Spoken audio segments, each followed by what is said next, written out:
Hello. നമ്മുടെ സ്വന്തം അടുക്കളയിൽ എപ്പോഴും കാണുന്ന ആ സാധാരണ പഴങ്ങളില്ലേ, അവയ്ക്ക് പിന്നിലെ രഹസ്യങ്ങളിലേക്കാണ് നമ്മളിന്ന് പോകുന്നത്.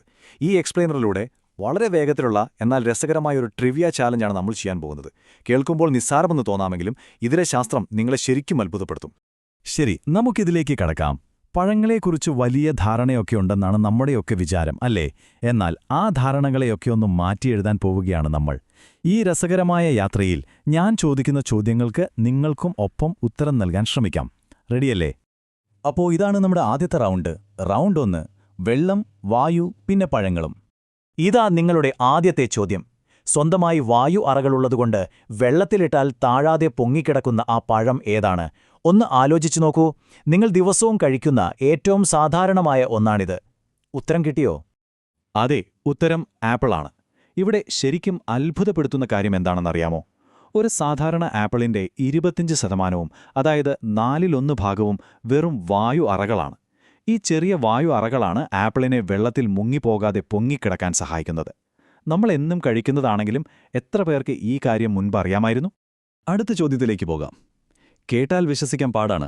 92% വെറും വെള്ളം മാത്രം അടങ്ങിയിട്ടുള്ള ആ ഫലമേതാണ്? കടുത്ത വേനൽക്കാലത്ത് നമ്മളൊക്കെ കഴിക്കാൻ ഏറ്റവും കൂടുതൽ കൊതിക്കുന്ന ഒന്നാണിത്. ഉത്തരമൊന്ന് ഊഹിക്കാമോ? കറക്റ്റ്, അത് തണ്ണിമത്തൻ തന്നെയാണ്. ഈ ഒരു കാര്യം വളരെ വ്യക്തമായി കാണിച്ചു തരുന്നത് ചൂടുകാലത്ത് നമ്മുടെ ശരീരത്തെ തണുപ്പിക്കാനും നിർജ്ജലീകരണം തടയാനും തണ്ണിമത്തൻ എത്രത്തോളം മികച്ചതാണെന്നാണ്. ഇതിൽ ഖരരൂപത്തിലുള്ള ഭാഗം വെറും 8% മാത്രമാണ്.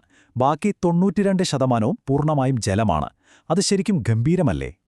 ഓക്കെ, ഇനി നമുക്ക് റൗണ്ട് 2ലേക്ക് കടക്കാം. പഴങ്ങളുടെ വളർച്ചയിലെ രഹസ്യങ്ങൾ. ഇവിടത്തെ നമ്മുടെ ചോദ്യം ഇതാണ്: പൂർണ്ണമായി വളരാൻ ഏകദേശം 2 വർഷത്തോളം നീണ്ട സമയമെടുക്കുന്ന പഴം ഏതായിരിക്കും? വളരെ ക്ഷമയോടെ കാത്തിരുന്നാൽ മാത്രം ലഭിക്കുന്ന, നമുക്കെല്ലാവർക്കും ഇഷ്ടമുള്ള ഒരു പ്രത്യേക ഉഷ്ണമേഖലാ ഫലമാണിത്. 24 മാസങ്ങൾ. അതായത് ഒരു പൈനാപ്പിൾ പൂർണ്ണമായി വളർന്ന് പാകമാകാൻ സാധാരണയായി 18 മുതൽ 24 മാസം വരെ സമയമെടുക്കും. ഏതാണ്ട് 2 വർഷത്തോളം. ഇത്രയും വലിയൊരു കാലയളവ് ചെടിയിൽ തന്നെ നിൽക്കുന്നതുകൊണ്ടാണ് പൈനാപ്പിൾ ഇത്രയും സവിശേഷമായ രുചിയുള്ള ഒരു ഫലമായി മാറുന്നത്. ഇനി നമുക്കെല്ലാവർക്കും ഏറ്റവും പരിചിതമായ ഒരു പഴത്തെക്കുറിച്ചാണ് ചോദ്യം. പഴുക്കുമ്പോൾ പച്ച നിറത്തിൽ നിന്ന് മഞ്ഞ നിറത്തിലേക്ക് മാറുന്ന ആ പഴം ഏതാണ്? കേൾക്കുമ്പോൾ വളരെ ലളിതമായ ഒന്നായി തോന്നാം, പക്ഷേ ഇതിനു പിന്നിൽ നടക്കുന്ന രാസപ്രക്രിയ ശരിക്കും നമ്മളെ അത്ഭുതപ്പെടുത്തുന്ന ഒന്നാണ്. ഉത്തരം മറ്റൊന്നുമല്ല, നമ്മുടെ സ്വന്തം വാഴപ്പഴം തന്നെ. ഇതെങ്ങനെയാണ് സംഭവിക്കുന്നതെന്ന് നോക്കാം. വാഴപ്പഴം പച്ചയായിരിക്കുമ്പോൾ അതിൽ ക്ലോറോഫിൽ ധാരാളമായി അടങ്ങിയിട്ടുണ്ട്. എന്നാൽ അത് പഴുക്കാൻ തുടങ്ങുന്ന സമയത്ത് ഈ പച്ച ക്ലോറോഫിൽ പതിയെ വിഘടിക്കുകയും അതിലെ പ്രകൃതിദത്തമായ പഞ്ചസാരയുടെ അളവ് കുത്തനെ കൂടുകയും ചെയ്യുന്നു. ഇതുകൊണ്ടാണ് പഴുത്ത വാഴപ്പഴത്തിന് ആ തിളങ്ങുന്ന മഞ്ഞ നിറവും നല്ല മധുരവും ലഭിക്കുന്നത്. ഈ ചോദ്യം നിങ്ങളെ ചിലപ്പോൾ വല്ലാതെ ആശയക്കുഴപ്പത്തിലാക്കിയേക്കാം. യഥാർത്ഥത്തിൽ സസ്യശാസ്ത്രപരമായി ഒരു ബെറിയായ പഴമേതാണ്? ബെറി എന്ന് പേരുള്ള പല പഴങ്ങളും യഥാർത്ഥത്തിൽ ബെറികളല്ല എന്നതാണ് ഇതിലെ ഏറ്റവും വലിയ തമാശ. അങ്ങനെയെങ്കിൽ ഇതിന്റെ ഉത്തരം എന്തായിരിക്കും? വിശ്വസിക്കാൻ കുറച്ച് പാടായിരിക്കും, എങ്കിലും ഉത്തരം വാഴപ്പഴം തന്നെയാണ്. അതെ, വാഴപ്പഴം യഥാർത്ഥത്തിൽ ഒരു ബെറിയാണ് എന്ന് കേൾക്കുമ്പോൾ നിങ്ങൾക്ക് തീർച്ചയായും അത്ഭുതം തോന്നിയേക്കാം. ഇതിന് പിന്നിലെ ശാസ്ത്രീയ കാരണം എന്താണെന്ന് നമുക്കൊന്ന് നോക്കാം. ഇവിടെ ശ്രദ്ധിക്കേണ്ട ഏറ്റവും പ്രധാന കാര്യം ഇതാണ്: സസ്യശാസ്ത്രപരമായി ഒരു ഫലത്തെ ബെറി എന്ന് വിളിക്കണമെങ്കിൽ അത് ഒരൊറ്റ അണ്ഡാശയമുള്ള ഒരു പൂവിൽ നിന്നാണ് വളരേണ്ടത്. മാത്രമല്ല, അതിനുള്ളിൽ വിത്തുകളും ഉണ്ടായിരിക്കണം. ഈ നിർവചനം വെച്ച് നോക്കുമ്പോൾ വാഴപ്പഴം 100% ഒരു തികഞ്ഞ ബെറിയാണെന്ന് നമുക്ക് മനസ്സിലാക്കാൻ സാധിക്കും. എങ്ങനെയുണ്ട്? ശരി, ഇനി നമ്മുടെ 3ാം റൗണ്ടിലേക്ക് വരാം. ആരോഗ്യം, ഹൃദയം, പിന്നെ തലച്ചോറും. ഈ റൗണ്ടിലെ ആദ്യത്തെ ചോദ്യം ആരോഗ്യവുമായി ബന്ധപ്പെട്ടതാണ്. വിറ്റാമിൻ സിയുടെ കലവറയായ ആ പ്രശസ്തമായ സിട്രസ് പഴം ഏതാണ്? നമ്മുടെ രാവിലത്തെ ബ്രേക്ക്ഫാസ്റ്റിന്റെ കൂടെ ഒരു ഗ്ലാസ് ജ്യൂസായി കുടിക്കാൻ പലപ്പോഴും നമ്മൾ ഇഷ്ടപ്പെടുന്ന ഒന്നാണിത്. വളരെ ശരിയാണ്, ഓറഞ്ചാണ് ഉത്തരം. ഓറഞ്ചിൽ ധാരാളം വിറ്റാമിൻ സി അടങ്ങിയിട്ടുണ്ട് എന്ന് മാത്രമല്ല, ഇത് നമ്മുടെ രോഗപ്രതിരോധശേഷി വർദ്ധിപ്പിക്കുന്നതിൽ ഒരു വലിയ പങ്ക് തന്നെ വഹിക്കുന്നുണ്ട്. ഇതിനു പുറമെ നിങ്ങളുടെ ചർമ്മത്തെ എപ്പോഴും ആരോഗ്യത്തോടെയും നല്ല തിളക്കത്തോടെയും നിലനിർത്താനും ഓറഞ്ചിലെ പോഷകങ്ങൾ സഹായിക്കുന്നു. അടുത്ത ചോദ്യം കുറച്ച് ട്രിക്കിയാണ്. നമ്മുടെ തലച്ചോറിന്റെ ആരോഗ്യത്തിന് ഏറ്റവും മികച്ച ഡ്രൈ ഫ്രൂട്ട് ഏതാണ്? നിങ്ങളുടെ മനസ്സിന് ഒരു ഇന്ധനമായി തന്നെ പ്രവർത്തിക്കാൻ കഴിയുന്ന ആ സൂപ്പർ ലഘുഭക്ഷണം ഏതാണെന്ന് ഊഹിക്കാമോ? വേറൊന്നുമല്ല, അത് വാൾനട്ടാണ്. വാൾനട്ടിൽ ഒമേഗ 3 പോലുള്ള ആരോഗ്യകരമായ കൊഴുപ്പുകൾ വലിയ അളവിൽ അടങ്ങിയിട്ടുണ്ട്.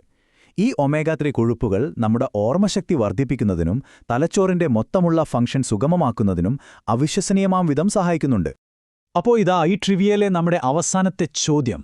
ഫ്രൂട്ട് ഓഫ് ലവ് അഥവാ സ്നേഹത്തിന്റെ പഴം എന്ന് വിളിക്കപ്പെടുന്ന പഴം ഏതാണ്?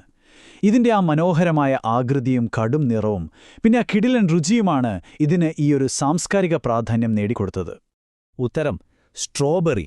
ഇതിന്റെ ഹൃദയത്തിന്റെ ആകൃതിയും കടുത്ത ചുവപ്പ് നിറവും അതിമധുരമുള്ള രുചിയുമാണ് ഇതിനെ സ്നേഹത്തിന്റെ പ്രതീകമാക്കുന്നത്. പക്ഷേ ഇവിടെ വലിയൊരു വിരോധാഭാസമുണ്ട്. നമ്മൾ നേരത്തെ കണ്ട വാഴപ്പഴം യഥാർത്ഥത്തിലൊരു ബെറിയാണെങ്കിൽ, പേരിൽ ബെറി ഉണ്ടെങ്കിലും സസ്യശാസ്ത്രപരമായി സ്ട്രോബെറി ഒരു ബെറിയല്ല. എന്തൊരു തമാശയാണല്ലേ. അങ്ങനെ നമ്മൾ അവസാന റൗണ്ടിലെത്തിയിരിക്കുകയാണ്. റൗണ്ട് 4. നിങ്ങളുടെ അടുത്ത ലഘുഭക്ഷണത്തെക്കുറിച്ച് പുനർവിചിന്തനം ചെയ്യാം. സത്യത്തിൽ ഈ യാത്ര നമ്മളെ വളരെ പ്രധാനപ്പെട്ടൊരു കാര്യമാണ് പഠിപ്പിക്കുന്നത്. കൺമുന്നിൽ ഒളിഞ്ഞിരിക്കുന്ന ശാസ്ത്രം. ആപ്പിളിലെ വായു അറകൾ മുതൽ വാഴപ്പഴത്തിലെ ഒരൊറ്റ അണ്ഡാശയം വരെയുള്ള കിടിലൻ കാര്യങ്ങൾ നമ്മളിന്ന് മനസ്സിലാക്കി. നമ്മൾ ദിവസവും വളരെ നിസ്സാരമായി കാണുന്ന ഭക്ഷണപദാർത്ഥങ്ങളിൽ പോലും എത്രത്തോളം വലിയ സങ്കീർണതയും ശാസ്ത്രവും ഒളിഞ്ഞിരിപ്പുണ്ടെന്ന് ഇതിൽ നിന്ന് വ്യക്തമല്ലേ? അപ്പോൾ പോകുന്നതിനു മുൻപ് ഇതാ അവസാനമായി നിങ്ങളോടൊരു ചോദ്യം. ഒളിഞ്ഞിരിക്കുന്ന ഈ സസ്യശാസ്ത്ര രഹസ്യങ്ങളും പഴങ്ങളിലെ അത്ഭുതപ്പെടുത്തുന്ന രാസമാറ്റങ്ങളും മനസ്സിലാക്കിയ സ്ഥിതിക്ക് നിങ്ങളിനി കഴിക്കാൻ പോകുന്ന അടുത്ത പഴത്തെ നിങ്ങൾ എങ്ങനെയായിരിക്കും നോക്കിക്കാണുക? അതൊരു പുതിയ അനുഭവമായിരിക്കും തീർച്ചയായും. ഈ രസകരമായ അറിവുകൾ നിങ്ങളുടെ സുഹൃത്തുക്കളുമായി പങ്കുവയ്ക്കാൻ മറക്കരുത് കേട്ടോ. പ്രകൃതിയിലെ ഇത്തരം അത്ഭുതങ്ങളെക്കുറിച്ചുള്ള നിങ്ങളുടെ കൂടുതൽ അന്വേഷണങ്ങൾക്ക് ഈയൊരു എക്സ്പ്ലെയിനർ ഒരു മികച്ച തുടക്കമാവട്ടെ. ഒപ്പം ചേർന്നതിന് വലിയൊരു നന്ദി.